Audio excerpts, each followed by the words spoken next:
Chapter 17. Anita. Something was wrong with Stella. Anita knew it the minute she saw her. Stella's dark eyes were wild, her black and white hair askew, and her energy was frantic. Bennett had offered no clue as to what happened. He just hurried past her without a word. Stella continued to pulse energy, her posture so tense. Anita was afraid her friend was about to burst into 1,000 pieces. She's just stressed about the gala, Anita told herself. We both are. For different reasons, of course. Even though Stella wasn't walking with a dog, Anita suspected the idea of having to be around so many animals unnerved her. Meanwhile, Anita was preoccupied with screwing up the most important moment of her life. What if she tripped in those outrageously tall red heels and fell off the catwalk? What if she cracked one of the diamonds on the necklace in her fall? Could diamonds crack? Who knew? What if she failed to project the elegance and poise expected of a young model and no one noticed the Weatherby around her neck? Tonight had to be a coming-out party not just for her, but for the necklace, which she hoped would be in such high demand after this evening that the offers would be flooding in. Her father would no longer have to worry about tuition or affording a house. They'd have it all. That was why tonight had to go perfect. Out of my way, Stella thundered at a stylist blocking her path backstage. Stella hadn't spoken much on the ride down the lift. Anita could sense her friend's anger and wasn't sure how to manage it.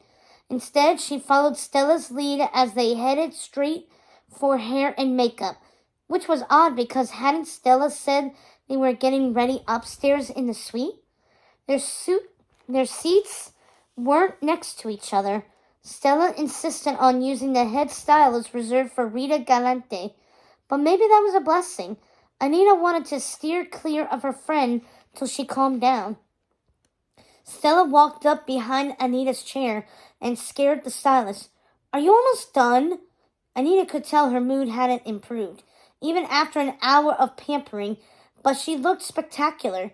Anita almost didn't recognize Stella. She had her hair crimped in soft curls, giving it volume. She had heavily penciled eyebrows, green glitter shadow, and eyes lined with black coal, which stood out against her bright red lips. Stella, you look magnificent, Anita said, to which her friend didn't reply. We're not done with my hair yet, she added apologetically, but I should be done in a few minutes. I don't have time to wait for you. I have to find my father and discover where that wretched kitten he wants me to walk with is. She stomped off. Everyone in the area watched worriedly as Stella flew down the hallway, muttering to herself, and waited till she was gone before they picked up their styling tools again. How could anyone think kittens are wretched? Asked Harriet, the woman doing Anita's hair. They're the sweetest little things. Stella is a bit nervous around animals, Anita said, trying to project her friend in a good light. But she'll be fine, opening the show. I hope so. This is a big night for Mr. DeVille, Harriet added, placing a final pin in Anita's hair. All right, now hold your breath while I lock this all in. She lifted a can of aerosol hairspray and began to spray. When she was done, she spun Anita's chair around so she could see the result. What do you think? Anita was speechless as she stared at her reflection in the mirror. Was that really her? Harriet had fastened Anita's reddish-brown hair into a low, loose series of curls at the nape of her neck, parting her hair to the side while giving her a pompadour in the front that gave her height.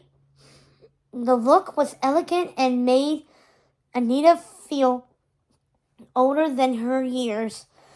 Meanwhile, Harriet had kept her makeup simple, highlighting her cheekbones and her eyes while giving her lips a red hue. Tonight is going to be a good night, she told herself and the universe. Honey, you're a stunner, said the stylist next to them. You should model for real. No, Anita said, feeling silly, but also liking the praise. It's lovely. You did a great job. She gushed to the stylist, stepping out of the chair and removing the robe they'd had her wear over her House of Deville dress so she wouldn't get anything on it. It was still an hour till showtime at 5 p.m. "And you're not even wearing the Weatherby yet," Harriet said, cleaning up her area for the next model. "Once you put on that necklace, another model won't be able to hold a candle to you tonight." She nudged her. "Knock 'em dead." Anita's hand went instinctively to her neck. Her parents were supposed to meet her backstage with the necklace before the show's start, while Mr. DeVille had offered security to pick the necklace up and watch it backstage. Anita's father preferred to carry the jewels himself. She glanced up at the clock. Her parents should be here soon. Her mom wanted to be seated at their table early so they could see all the other guests come in. Anita walked to the curtains and peeked out front. While most of the guests hadn't started arriving yet, the shelter had brought in the pets, which were set up in dog run areas along both sides of the room with volunteers so that guests could do a meet and greet. Kittens were housed in cages along one wall and had tiny signs alongside them with their breeds. A few guests in evening wear were already standing at the cages, talking animatedly with the Hampton House volunteers, who kept pointing to large pictures of the pets that were already backstage, ready to walk in tonight's show. Anita noticed Norman and Belinda had a prime location as the first picture on display. "Tonight is a big night for all of us," Anita thought, starting to get goosebumps at the thought. Please let everything go as planned. Backstage, hysteria was starting to kick in. As the clock ticked down, Anita watched as stylists and models ran back and forth. House of Deville staffers called out final directions while hotel employees checked on lighting issues and someone read off arrivals. Cages with dogs were being rolled back and forth, and a small Dachshund broke free from his handler and ran down the hallway where he was swooped up by a waiter. There was so much barking, Anita couldn't hear herself think. She needed to find somewhere quiet to wait for her parents. They had to be arriving any moment now. Spotting a doorway that led to the kitchen, she hurried through. The kitchen staff, was just as frantic, but at least everyone was busy at their stations. Anita pinned herself against the wall to stay out of their way. "I think the entirety of London is out there," she heard a chef say. "The ballroom is starting to fill in. DeVille already ordered 50 extra meals." 50? Someone cried. "How are we going to get this all done in time?" They had a record number of last-minute yeses. No wonder. I heard Norman Hartnell and Belinda Beville are out there together. Can you imagine? Someone said they saw Richard Todd out there too. Richard Todd? The actor? Anita heard her chest to keep her heart from beating out of it. How was she going to walk in front of actors? "I love the story of Robin Hood and his merry men," someone whispered in her ear.